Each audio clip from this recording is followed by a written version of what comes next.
this was not the plan. What do I do now? He does not seem like a murderer. I think we're okay. I may regret this decision, but who knows? Let's see.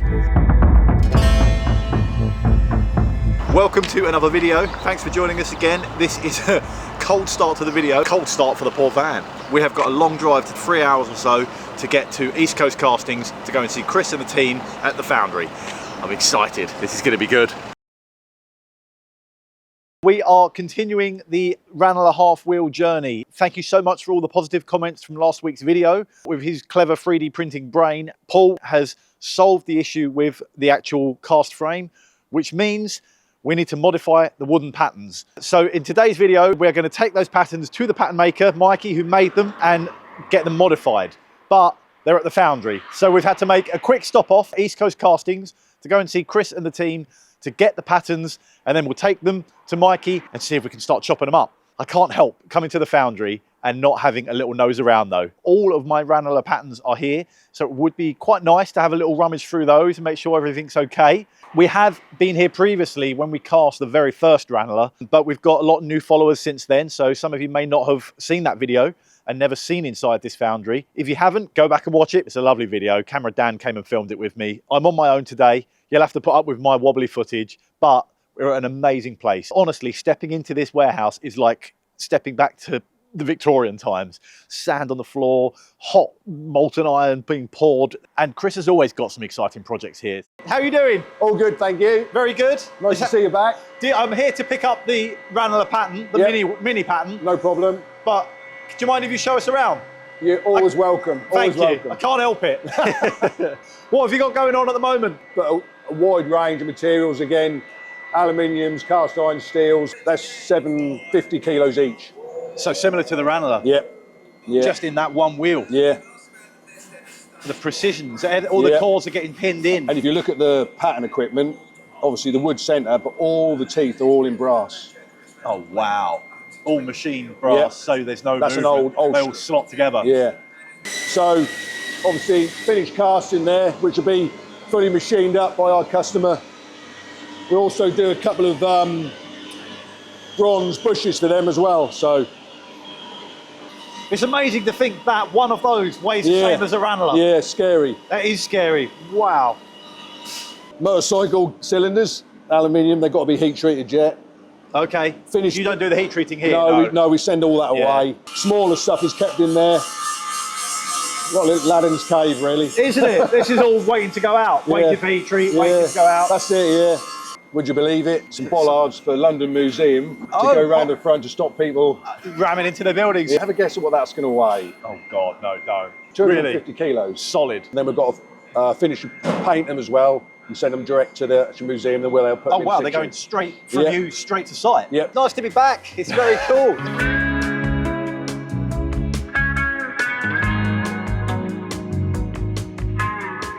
We do most of the alley stuff over here. For stop contamination. Yeah, exactly. These are moulded inside, and then we fill them full of aluminium. So all you see is the ends and the actual two these. That'll be coils. encased. So solid. Duplex coil.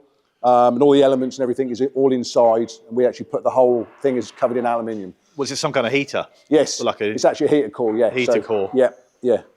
That's amazing. We do a lot of case afts for a big agricultural company on their machinery. Is that different sand? That sand looks different.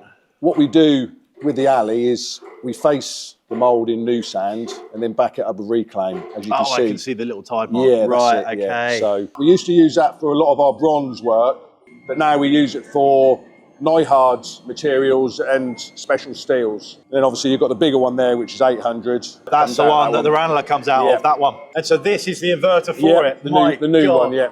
So this is what this, 330 kilowatts. 330. I know.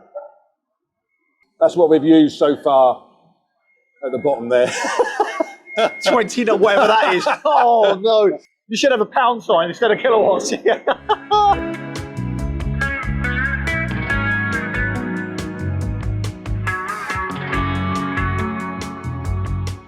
mean, how do you train? Can you go to college and do this? No, you can do a part and part. We're now looking at some training for this year, but like an apprenticeship almost. Yeah, work-based kind of. But because we've got a nice sort of a small team, working together and learning together makes so much difference. I mean, so you've got two young boys now that are working alongside people that have been here for years. Yeah. I mean, veterans. I've got a couple of people away at the moment on courses, health and safety courses. Oh, and okay. that. He's just shouted, it's like, it's ready, right, it's done. It's like dinner's ready. It's like, come on, get it whilst it's hot, come on guys. So everyone's getting all suited up, getting their masks, all their PPE on, everyone's getting ready. The pour is about to happen. 2 years ago, we were casting the very first Ranalah, and I was standing on this spot in this sand, and that same guy was up there melting some cast iron, and we were about to pour number 1.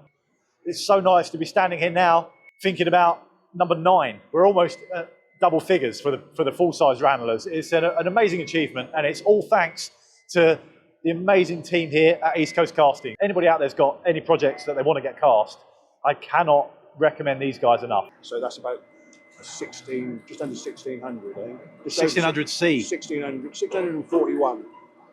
Yeah. Wow. There it goes. In your brand new pot, look. Yeah. Look after it, guys. That's it. Don't scratch it.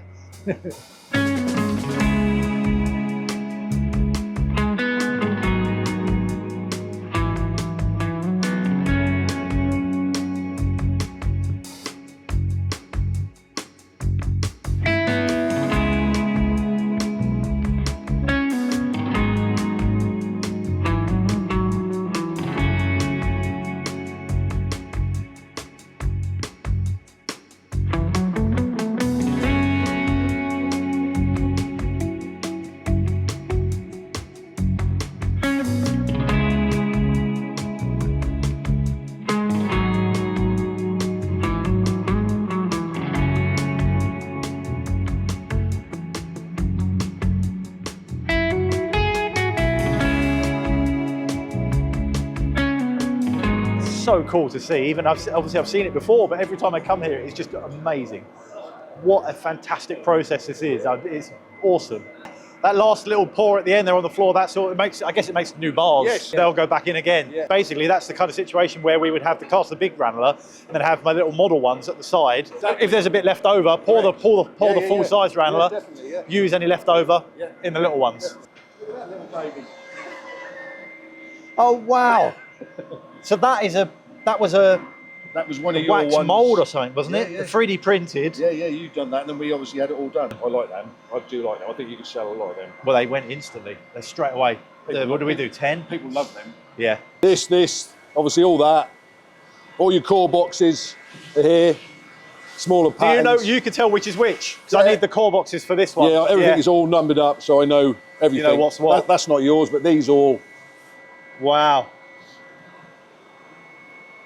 Oh, I'm getting quite a collection here, which is nice. This is the very first pattern we made nearly 3 years ago now, when this whole journey started. It's quite emotional in a way. It's quite strange coming back here and picking this up again. I have not seen this for about 3 years. This is the cradle that holds the lower wheel. And I learned so much very quickly and made plenty of mistakes. We've cast 15 of these now, maybe more. This one is quite special because this was the start. This is where it all began, the lower cradle. This is the lower hand wheel. It's a loose wheel that fits into that. This parting line is dead on halfway of that circle. So you can pack this with sand, turn it over, lift this out, and then fill this bit and fill the rest. It's very clever. Chris and the team here at East Coast Castings are obviously the place to come if you need to get a wheeling machine frame cast. They're all here. This is the place to get it done. I was literally about to leave and Chris was like, before I say goodbye, we've got to pour the bronze. So we're going to see some bronze being poured now. That's all the horrible dirty stuff that sits on the top that they're scooping out so that it doesn't end up in the pattern.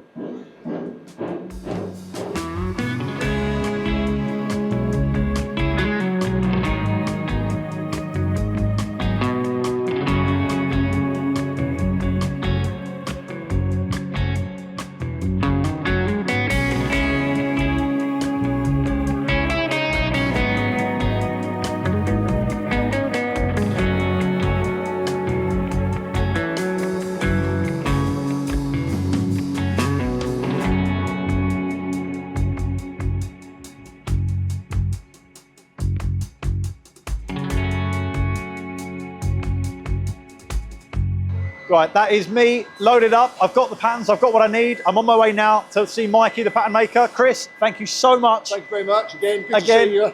As ever, it's Always an absolute welcome. pleasure. Just pulled over and had a nice sandwich, a little meal deal on my way to go and see Mikey at MJY Pattern Makers. Fairly recently, I've started looking on Facebook Marketplace, and it's a dangerous place, isn't it? I've come 3 hours away from home up here, sort of Norfolk way. So I've searched in this area, Norfolk, Suffolk kind of way. I was literally just scrolling through my phone whilst eating my sandwich, and then a really nice old motorbike has popped up on my page. Messaged the person. I was just like, oh, I wonder if you're around this afternoon, I could pop in. I have not come up here to buy another motorbike. This was not the plan. What do I do now? I don't need another bike. I don't need another project. But how can I leave it there? It looks beautiful. Been off the road since the 60s. Proper barn find kind of condition. In the back of my head the whole time is going to be, shall I stop in and have a look at the aerial? Or shall I be sensible and not do it? This is Sam Lovegrove's fault, because over Christmas, I don't know if you saw it on my Instagram, I went down to see Sam. We went for a ride around near St Ives, beautiful roads, and we had a brilliant time riding around on two of these old bikes. So Sam, if you're watching, this is entirely your fault. Well, I do know what to do. Put the phone down, get to the pattern makers, and let's get this Ranalah pattern finished. Come on, focus, Dom. Right. Hello. Hello. How are you doing? Good, thanks. Good to see you again. It's been a while. Yes. Lots of phone calls, but yeah, it's nice to actually be here. New workshop. Yeah. Bit of an Bigger upgrade. than the last one. Yeah, never big enough though. No. Do you remember this? Yes, I do. Yes. We've cast 3 now with this, and it's worked really well, really nice. The cores worked really lovely. It was all really nice. It looked perfect, scale, proportions. Good. Unfortunately, we need to make some changes to it. Jeff wasn't happy. Yeah, I saw the video. Paul has made the adjustments we need to this on his computer. It's very subtle. It's like 10 mil here and 10 mil there, but basically the gap here needs to get bigger, okay. Which is this. That is the modified version of the center line, basically. Something else to note, actually, the last 2 that we cast, Chris didn't actually use the cores. We're not casting holes in them. They're just going to be solid. Oh, so you take them off? Take those off. Yep. Both that and that all of them. Yeah, but not the feet. No, just these ones. But these are no look. So every now and from now, it's just going to be a solid casting. Okay. Yeah, you can see the difference. The most important thing for me, for the use of the machine and for the drilling of the holes and everything, is that it has to be 90 degrees to that. Yeah, we're going to have to cut it there as well to keep that. Yeah. Otherwise, it's going to angle down. We can't just move the whole thing. No. Then I think Paul cut it here and here. Yeah. So that sort of needs to move down and out, but stay perfectly 90 degrees to that. Well, I'm assuming this template's pretty good, so we can go off this edge here, can't we? Yes, you can use the template. That should be, and that shouldn't have moved. It's 2 mil steel. It shouldn't have moved. So that should be good. Yeah, and we'll just have to cut it there and add a bit in. Yeah, I think he did. I think he did it down here somewhere, quite low, because I quite liked the arc. Yeah, the only reason I said there, which is literally on that point there, is probably because of where the radius start. It's because this is tapered, isn't it? Yeah. So then, as soon as you move it up, there's going to be a step there. Oh, I see. So it might be faint, but it's entirely up to you. I'd rather not a step. No, we can't. It needs to look. That's the whole point. So if you take it off where the radius was arced from, happy to trust you. Blend that in.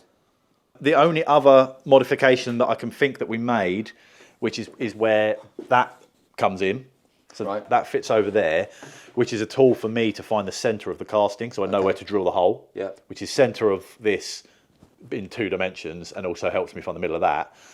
But we've made this a bit fatter. Okay. There's more meat on the width there. Because this diameter's changed, you've still got a sander or add on there. Yeah. Yeah, until you sort of do it, you don't really know. Out, yeah. What are you looking for? Screws. I think at the minute we're okay. Before we run straight for the bandsaw, make sure that you're not going to hit a screw. There's one.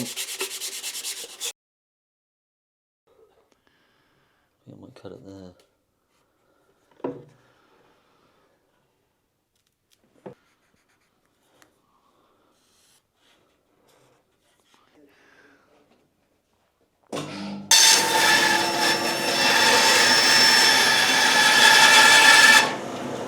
Wow, just like that. Just like that. God. No messing around, dear me.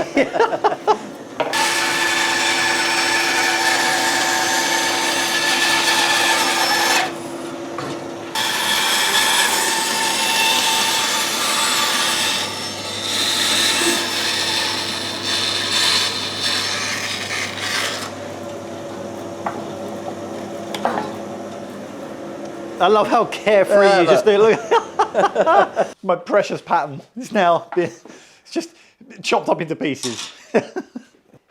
Lay on the new template In chunks and see. Yeah, and then see how much we've got to add on.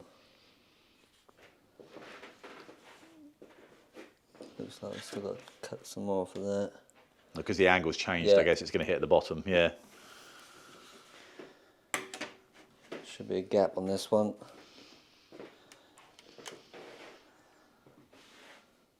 Cut some more there and move that whole thing down. Maybe he's done that to keep it looking the same Yeah. shape. It seemed Yeah. like such a subtle amount, but actually it's quite drastic there, isn't it? Yeah. You've got a And gap then same there. here, I've got to, you can see the difference. All that somehow needs to Yeah. blend seamlessly into each other.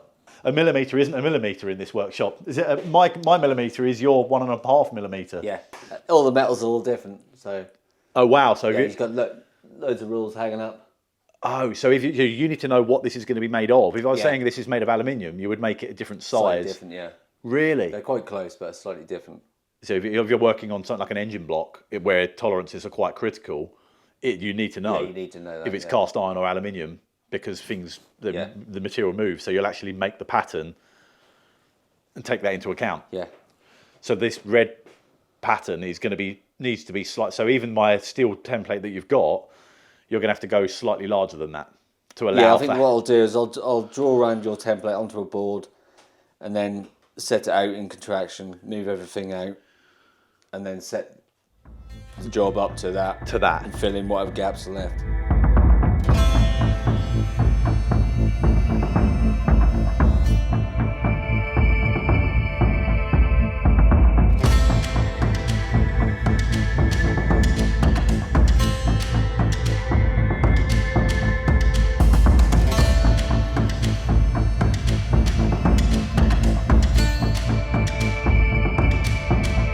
We're finished with Mikey and I've come to have a look at this bike. The guy didn't want to give me his address and he's asked me to meet him in Sainsbury's car park in this town. I don't even know where I am. I don't know how I get myself into these situations, but I'm hoping I'm gonna follow him back to a lockup or a yard or something. I may regret this decision, but who knows? Let's see. I don't know what car he's in. This could all be a big old waste of time, but let's see. Am I following you? Yeah, if you can, because it's in a lock-up and it's like in the back of beyond. Fine, perfect. I will keep behind you. I'll follow you now. Okay. Chris has found me. He does not seem like a murderer. I think we're okay. Where on earth are we going?